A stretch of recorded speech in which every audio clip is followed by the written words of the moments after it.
Thanks very much, Tommy. Thank you. Okay, good. So Niven, what is corporate politics? Yeah, so this is part of what I'll be speaking about in the keynote as well. We've got a very single story about corporate politics. And so most people are completely allergic to the idea of it. Ugh, I can't stand it, it's destructive, it's negative.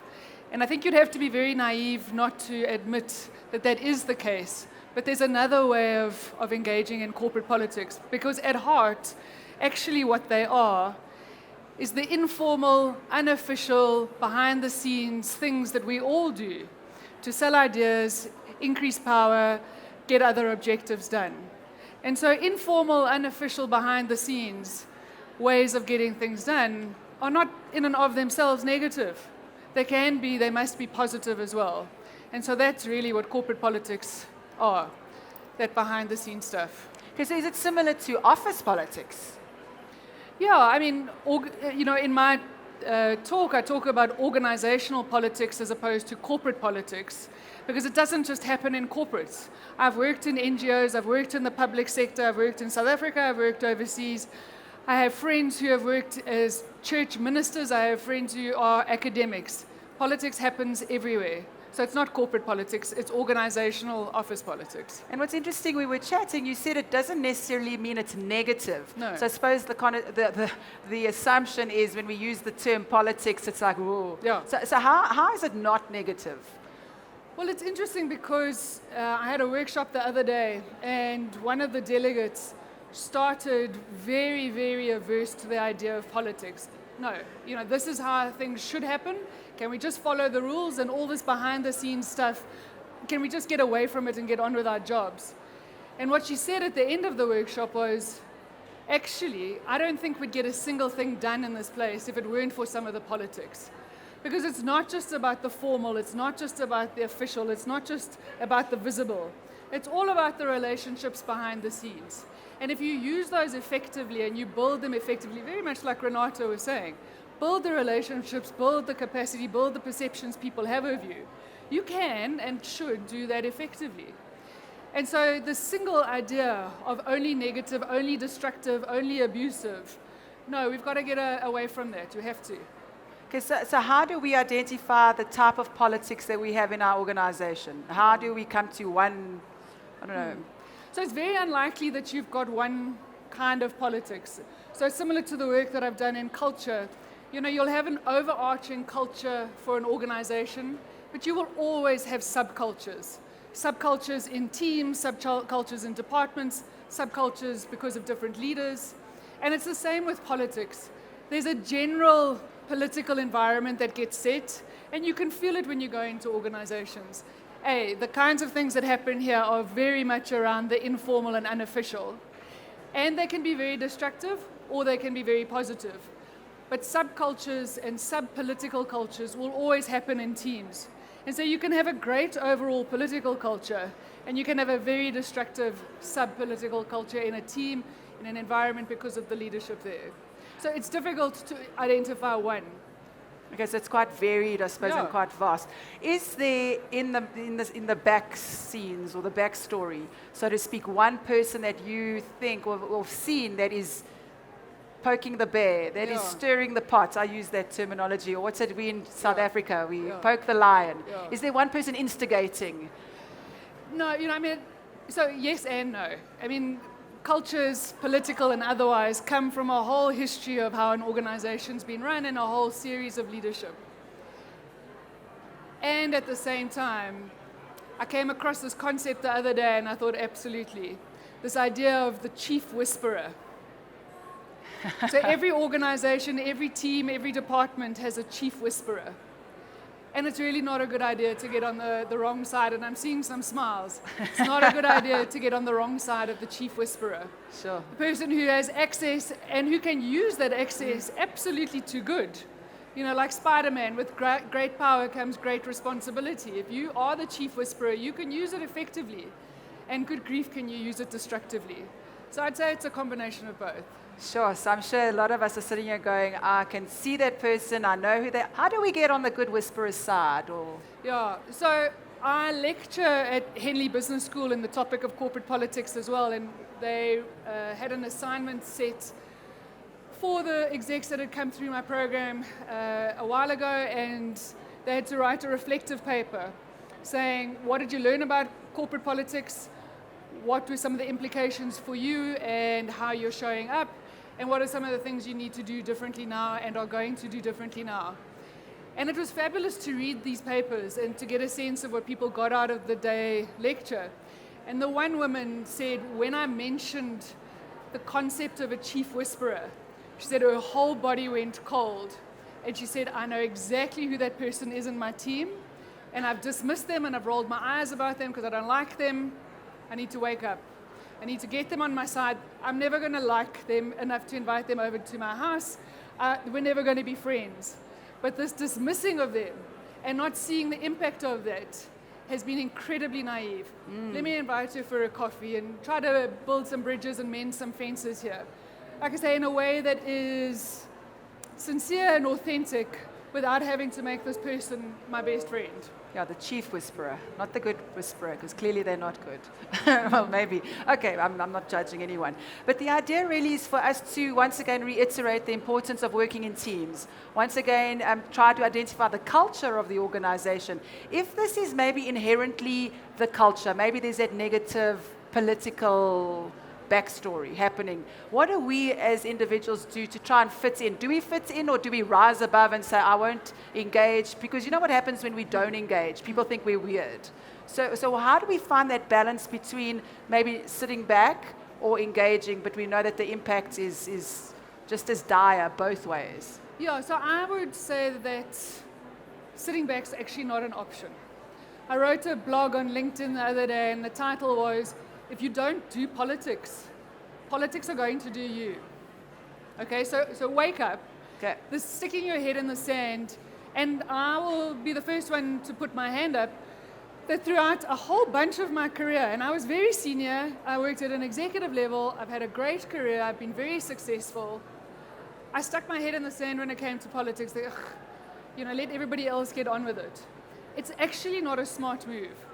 Understand what's going on, understand the implications for yourself and your team if you stick your head in the sand, and start to get smart and ethical about it, as opposed to saying, I really don't want to do that.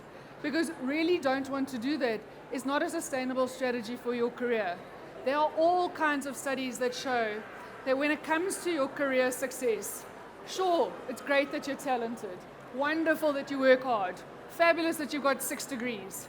But it's your political intelligence, how you navigate those informal, unofficial things behind the scenes, that's going to be the single biggest determinant of your career success. And so part of what I try to do in the workshops and lectures that I give is to say, if you change how you look at this, change how you think about this, you're going to become far more willing to want to engage with it. If you see it as something avoidable, inevitable, critical, and something you can do ethically. So in summary, change the way you think about it. And then you've got the best chance of showing up differently and engaging in it positively and ethically. And I think it's about developing our people skills. Oh, absolutely. So it's all about people. Yeah, it's developing those skills to create that positive mindset within the organization, but also it starts with ourselves. That seems to be a theme that's coming out today, which is really wonderful. It's about, once again, empowering and getting us to manage these processes more effectively, not burying our heads in the sand. I think when you talk about when an argument is about to start, some people say they walk off and they think that is diffusing an argument. That's not diffusing an argument, that is walking away. So the idea would be, how do we diplomatically then engage in that space if somebody's just like gung-ho about proving their points? Well, one of the things that I mention often, and I've thought about it a lot, because how I came into this subject was, my actual day job and the company that I run is all about strategy consulting. So I work with companies in South Africa and Australia, the UK, Scandinavia, Germany, all about the strategy of the company and where it's going. And I kind of stumbled into corporate politics when a very good friend of mine, who runs a very successful leadership development program, said she wanted to include a module on corporate politics. And maybe I'd be interested in doing something about it. I said, no, corporate politics, do me a favor. I think those things are revolting. And then I actually started getting smart about it and started researching it because I thought, the fact that I don't know anything about this means that I should learn. And if I can learn, I can teach. And in that, there were all kinds of things that I learned around misconceptions and preconceptions around politics and how important they are. And in learning about that and in reflecting on my experiences and in the research that I did, the litmus test was, if I had known this, would it have helped me in some of the times when I hit my head against a brick wall, even at a senior level, even at an executive level? And if the answer was yes, I put it in the workshop. If the answer was no, I thought interesting, but academic, conceptual, impractical. And so this stuff is real, and this stuff is all around us, and this stuff makes a difference. And you can and must get smart about it. It doesn't mean sacrificing your ethics. It doesn't mean sacrificing your personality. It's the complete opposite. I suppose as business professionals, it's about us being diplomatic and not emotional when we're facing these situations potentially. I want to ask you a bit of a provocative question. Oh, go for it. If I may. Have you identified that there seems to be more politics around sexist behavior, around maybe cultural issues, around... Does it impact the environment? Do you think people stay with what we're comfortable with? Do you think people form their little cliques based on that familiarity? So is the question around we are all in a comfort zone, and that comfort zone is people who look like us and that we're familiar with? Or cliques influence politics, or politics influence cliques? I'm not sure I totally follow. So it's about... I think it's about sticking with who we're comfortable with. Yeah. And then that in itself creates a whole political subculture. Yeah. And then, is that how it happens, do you think? From your experience and your research, do we stay with the people that we're comfortable with, and then we start to, it's like a real political situation where we've got different parties. Yeah. Do you think that's a very subtle form of corporate politics? So I think there are all kinds of ways in organizations that we can other people. And yes, gender is one way we can other. The women in the group, the men in the group. Race in South Africa you can't get away from. But there are all kinds of other ways that you can be on the inside or the outside of the political in-group. And in organizations where people have been around for a very long time, and they've almost grown up the ranks with each other, that can cut across race and gender. And it's all about people who have long-standing relationships. Okay. And when you come in as the new person, race and gender can be irrelevant. You're just on the outside of 20, 30-year relationships. So there are all kinds of ways, I think, that you end up on the inside or the outside of political in-groups. And, as HR professionals, you'll know all kinds of research that has been done on unconscious bias in hiring decisions and promoting decisions. We tend to promote people that look and feel and sound like us. And so all kinds of things that have been coming into HR processes to try to remove the unconscious bias. And so I think we've got to be aware of it. We've got to be alert to it. And part of the work that I do on culture is, can we get away from this idea of a culture fit? Because we're also attached to, we need to hire people who fit our culture. And on the face of it, that doesn't sound controversial or problematic. Yeah, obviously, we want people who are like us. But what does like us mean? And especially at a time of change, what does more of the same give us? And so actually what you're wanting, I think, especially at times of change, is culture contributors. So a culture fit is you just coming into the slipstream, and like I say, it's more of the same. Culture contributors start to stretch what's possible, start to stretch what we accept and what we don't accept. And so they're enough of an overlap with who we are to not be sitting on the other side yelling about how terrible this place is, but not so much more of the same that nothing actually changes. Sure, so it's quite an intense process just to identify what the challenges are within the organization. Do you give companies strategies? Do you identify them based on historical issues that have come up?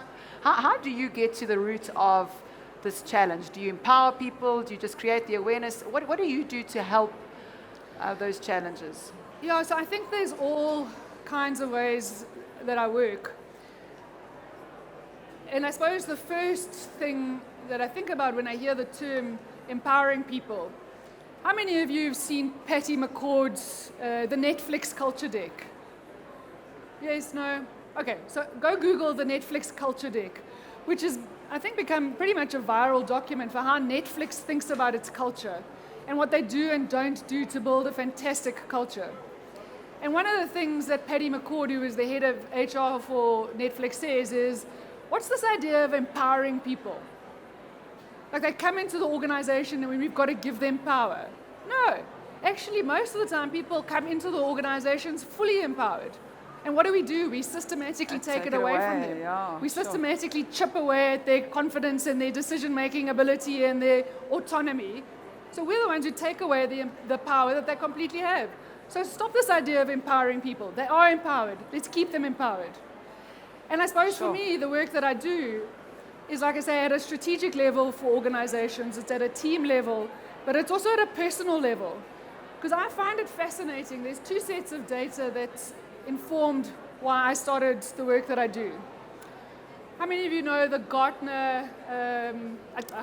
the Gallup engagement survey? Okay, so I mean those numbers are horrendous, right? 87% disengagement, either active or passive. I mean that's an appalling, tragic number for companies and industries and people across the world. And it's consistent and it's staying at 87%. So nobody disputes those findings. On the other hand, there's a whole bunch of research that says most adults around the world, if we were to become financially independent, so win the lotto, have some rich relative die, leave us a lot of money, back the right shares, whatever, so financially independent that we didn't have to work anymore, 80% of adults would still want to work. Because for most of us, it's more than just about paying the bills. It's about a sense of meaning and purpose and identity and contribution. And so how on earth are we getting it so wrong that as people, we are wired to want to contribute and work? And yet in organizations, most people just can't wait to get the hell through another day and get home. Sure. Because it is so dysfunctional and so disempowering and so destructive and so manipulative and so frustrating. And so, the work that I do is, okay, so where is this company trying to get to? What does it feel like to be in a team in this company? And what does it mean for you as a person who's got one sweet, flipping, precious life to live? If you're dragging yourself through every day and it's all about and only about paying the bills, good grief, what a lost opportunity for you, for your team, for the company. And it happens again and again and again in companies. So Niven, you're clearly quite inspirational. I can just see you as this trailblazer, this woman who goes into a space and can tell organizations that this is what's happening. And I'm sure, and I wonder, do you sort of upset the apple carts a little bit? Do they sit there and go, heck, we didn't realize this? Yeah, I think I'm not provocative for the sake of it. Because I have huge empathy with what it takes to try to run an organization. I've been the CEO of 2 organizations. I have huge empathy for what it takes to be a leader and a manager. And I have huge empathy for people, because similar to Renata, I was in one toxic environment in my career, and it was horrific. And so I know what it's like when the life force is slowly squashed out of you and the will to live just dissipates because of where you are.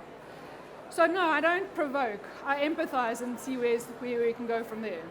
But I think you're able to speak the truth based on statistic, facts, evidence, etc. So you back up your findings, and I think that's really what's amazing, is that as an outsider, sometimes we can see things that our organization doesn't see. So it's always essential for us to get that objective opinion, then obviously a solution with that. So really inspiring, and I say well done as a woman to be strong, to be empathetic, authentic, but to also have the strength enough and the confidence enough to say there's a new way. So let's follow that way. So thank you very much.